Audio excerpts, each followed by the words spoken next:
మేమందరం back benchers. ఎప్పుడు ఇలాంటి పిల్లల్ని చూసి మేము అసూయపడేవాళ్ళం. అంత మార్కులు అవసరం ఇతనికి, వీళ్ళకి ఇంత అవసరం, మన ఇబ్బంది పెడుతున్నారు ఇంట్లో అని. కానీ మనం ఒక్కసారి చూస్తే పేదరికం నుంచి మన కుటుంబం బయటికి రావాలంటే చదువే ప్రధానమైన మార్గం. జీవితంలో మనం ఏమైనా కోల్పోవచ్చేమో కానీ మనం చదివిన చదువు ఎవరు మన దగ్గరికి తీసుకెళ్ళారు. మీరందరూ బాగా కష్టపడ్డారు, బాగా చదివారు.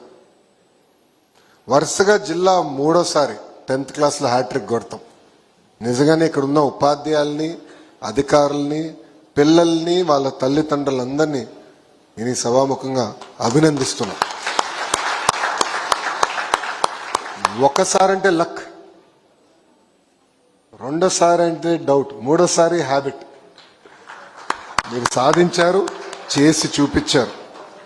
మీరు చూస్తే 10th క్లాస్లో 93.9% పాస్ మార్క్స్ మన జిల్లాకు వచ్చింది.